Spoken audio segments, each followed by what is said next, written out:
My name is Amir Mohareb, and I'm an infectious diseases physician at Massachusetts General Hospital and Harvard Medical School. Today, we'll be talking about malaria and dengue virus, which can cause outbreaks after flooding. As an outline, we'll start by talking about how mosquito-borne illnesses increase after floods. Then we'll talk about malaria, and then dengue virus disease. And finally, we'll end with a case. Mosquito-borne illnesses can increase after floods. That is because mosquito populations increase after heavy rainfall, floods, hurricanes, and cyclones. The standing water lends itself to promote mosquito replication. Increasing heat and humidity can also lead to malaria replication within the mosquito. Vector control following floods is a challenging but necessary task. This involves removing reservoirs of standing water. As you could see from the photographs on the slide, it could be very difficult to address standing water. In some cases, like in the top right, where water is pooling in large areas of the ground.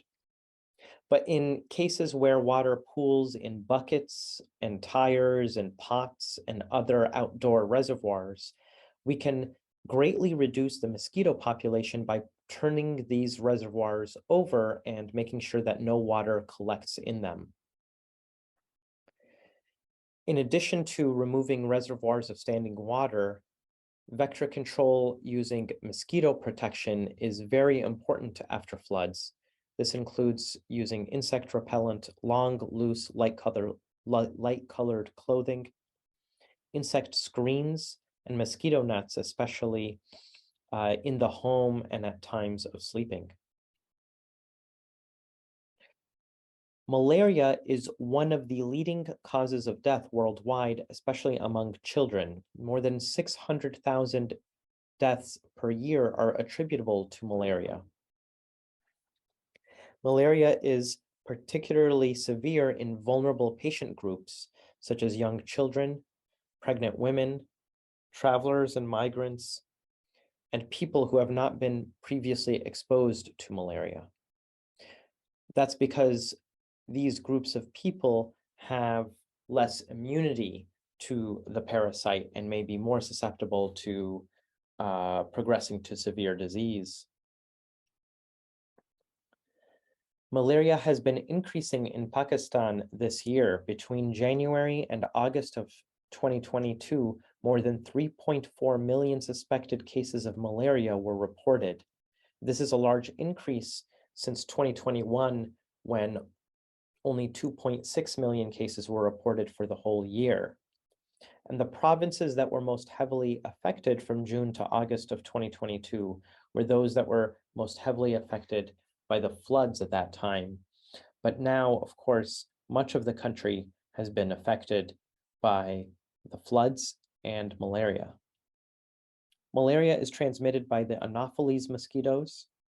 Transmission is also possible through blood-borne contact, for example, through blood transfusion, organ transplantation, and needle sharing. But mosquito bites remain the primary mode of transmission. There are 5 species of malaria that infect humans, including Plasmodium falciparum, Vivax, Ovale, Malariae, and Naulesi. In Pakistan, we're most concerned with Plasmodium falciparum and Plasmodium vivax. Clinical symptoms associated with malaria can be highly variable. The most common symptoms are fever, headache, chills, sweat or diaphoresis, fatigue, and nausea and vomiting. Complicated malaria can include neurologic symptoms such as impaired consciousness, seizures, and other neurologic abnormalities. Severe anemia can result from hemolysis, metabolic acidosis, hypotension, shock, and acute respiratory distress syndrome can also result from severe malaria. Some cases of complicated malaria are also associated with acute kidney injury. And people who have a parasitemia above 5% are also have complicated malaria because they are at risk of having severe disease. The clinical symptoms of malaria are not specific, so all suspected malaria cases should have a diagnosis confirmed. And there are two major types of diagnostic tests that we use for malaria. First, we can do microscopy of a blood smear, and this is the gold standard in many places. But in some settings, it could be time and labor intensive and not adequate for having a rapid diagnosis. In that case, we frequently use the rapid diagnostic tests, which rely on antigen detection. These are fast and accurate forms of diagnosis for malaria, but most cases still require microscopy. For example, a positive rapid diagnostic test would require microscopy to confirm the level of parasitemia. A negative rapid diagnostic test may still require microscopy because the rapid tests can sometimes produce false negative results with low-level parasitemia. In this slide, I showed some typical images of that we can see in a malaria blood smear, including the ring forms, the trophocyte forms, the schizonts, and the gametocytes. Here's another example of a peripheral blood smear, and there are many more in the published literature. I included 2 references below. More information about specimen processing for microscopy is available from this website from the United States Center for Disease Control and Prevention. Here's an example of a malaria rapid antigen test. And we could see there is a control line and 2 target antigen lines. The 2 antigens being positive with a persistent control tells us that this could be falciparum or mixed infection. T1 positive without T2 is indicative of falciparum infection. T2 positive without T1 is indicative of infection with Vivax, Malariae, or Ovale. And of course, if just the control line is present, this is a negative result.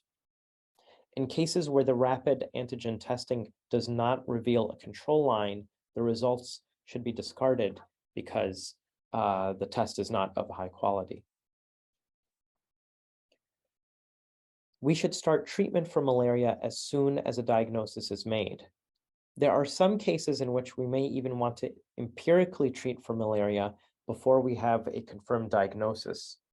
But whenever possible, we should be confirming our diagnosis and then starting treatment. Uncomplicated malaria can be treated with the agents shown in this green box to the left of the slide. Severe or complicated malaria should be admitted to an intensive care unit if possible and treated with intravenous artesunate. If our intravenous artesunate is not available, then using one of the oral agents shown could be an alternative. Full treatment algorithms for malaria are available from the websites I show below, from the CDC, and also from the World Health Organization updated malaria treatment guidelines. There are some special considerations we should take a note of for malaria treatment. Remember that Plasmodium falciparum and Naulesi can cause severe, rapidly progressive illness and death, and so starting treatment immediately in those cases is especially important. Plasmodium vivax and ovale have hypnozoite forms that can remain dormant in the liver and can cause recrudescent disease later on. So treatment of Vivax and Ovale have to include treatment of their dormant forms. And as in many places of the world, Plasmodium falciparum in Pakistan is resistant to chloroquine. Again, complicated or severe disease requires emergent therapy with intravenous antimalarial therapy if possible. And I include here the criteria for severe or complicated malaria once more. High parasitemia, seizures and impaired consciousness, circulatory collapse and shock, pulmonary edema and ARDS, persistent acidosis, renal failure, bleeding or signs of disseminated intravascular coagulation, jaundice without an alternate cause, and severe anemia related to hemolysis. I linked here the World Health Organization malaria treatment guidelines, where more information about diagnosis and treatment can be found. Let's switch now and talk about dengue virus disease. Dengue is spread by the Aedes mosquitoes, which is present in most continents in the world. There are 4 serotypes of the dengue virus, 1, 2, 3, and 4. And being infected with one serotype does not mean that someone is necessarily immune to subsequent serotypes. The symptoms and presentation of dengue can be similar to other arboviruses, such as chikungunya infection and Zika virus infection. And in contrast to malaria, no specific treatment for dengue virus exists, but supportive care and close monitoring is recommended. There are many clinical symptoms associated with dengue infection. People can frequently remain asymptomatic, or if they develop symptoms, they can develop fever along with nausea, vomiting, muscle aches, and a rash. Keep in mind that retroorbital pain or eye pain is also a common symptom associated with malaria, in addition to the other symptoms shown in this figure. There are warning signs associated with poor prognosis or more severe progression, including persistent abdominal pain, persistent vomiting, depressed consciousness or sensory disorder, and mucosal bleeding. The clinical course of dengue virus disease is divided into an incubation phase, which can take up to 7 days, between the mosquito bite and symptom onset. Patients are viremic for a day or two before their symptoms start until up to 7 days after their symptoms start, and that could be in the febrile phase. At the end of the febrile phase, patients may enter what is called the critical phase, which is characterized by severe illness, potentially thrombocytopenia, and pulmonary edema or third spacing. Then is the recovery phase, and during this time, patients are not viremic. There are some prognostic signs, including dengue with warning signs and severe dengue, which I list in the slide below. Severe dengue includes respiratory distress, acidosis, fluid accumulation, organ dysfunction, and severe bleeding. Outpatient management of dengue is the most common form of management, and in most primary care settings, we should recommend intense oral rehydration with oral rehydration salts. We should also advise patients to return to clinic to monitor their fluid status and any further symptoms. If testing is possible, we should monitor hemoglobin and platelets, but in some cases, we do not have those resources. I included recommendations for fluid resuscitation here for adults and children, and more information about this is available from the World Health Organization dengue guidelines. Patients who have dengue with warning signs should be considered for inpatient management if admission is possible. If admission to the hospital is possible, we should use intravenous fluid resuscitation with crystalloids such as Ringer's lactate or normal saline. Even if we cannot admit someone to the hospital, if we can provide intravenous fluid resuscitation in an outpatient setting, patients who have dengue with warning signs should be treated with that. Patients with severe dengue should be admitted to the hospital and, if possible, be admitted to an intensive care unit for close monitoring. Those patients should also have supportive measures done for end organ function. There are some controversies in dengue management. For example, should patients be undergoing blood transfusion when they have severe thrombocytopenia? This is somewhat controversial, but there's generally a recommendation against transfusing blood, except in cases of active bleeding with thrombocytopenia. Thrombocytopenia on its own, without evidence of bleeding, is not a reason to transfuse blood in most cases. Should patients with shock or severe dengue disease be given steroids? There are some conflicting data on this point. Steroids may be useful in some cases of circulatory shock, but it may also increase the risk of bleeding, particularly in the gastrointestinal mucosa, and it may increase the risk of superinfection. So most cases of dengue disease do not require steroids, and only some cases of severe dengue with shock would benefit from steroids. Further information of dengue management is available from the guidelines, which I link here, and also from the Pan American Health Organization, or PAHO, dengue website, which I link here. With our remaining time, we can go through a quick case example. A 16-year-old girl presents with fevers and nausea and vomiting. Her symptoms started 3 days ago when she developed fevers, chills, nausea, vomiting, low oral intake when she's not eating, and an itchy rash. On her exam, she is febrile with a normal blood pressure and tachycardic.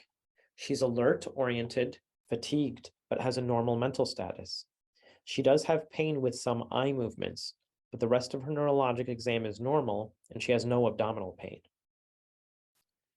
What's the appropriate diagnostic testing in this case? She should receive a rapid malaria antigen test if one is possible, because she's developing fevers, particularly in a setting with recent flooding. She may be at risk of malaria. And that malaria antigen test was negative in her case. In the setting of a COVID-19 high community transmission, we should do a rapid COVID-19 test, which was negative for her. We should do a urine pregnancy test for someone her age who has nausea and vomiting, and that test is also negative.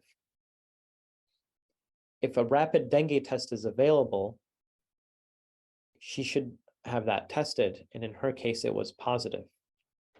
Other blood tests that may be appropriate at this time include hemoglobin, creatinine to monitor her renal function, and platelets. Management of this patient at this stage includes using paracetamol for her fevers and oral rehydration salts and juices with a goal of 2.5 liters per day. In her case, we advised for her to return in clinic in 2 days, or if her oral intake declines, for her to be reassessed. At this time, she did not have warning signs or severe disease, but that would be what we need to monitor for in follow-up. When she returns to clinic, we'll be monitoring and asking her about her fluid intake. If possible, we will recheck her hemoglobin and platelets, and we will monitor for the warning signs, which I list in this slide. We also need to counsel her family to use insect repellent, long loose clothing, and mosquito nets if they are available, especially for young children and infants. So in summary, mosquito-borne infections are common after flooding.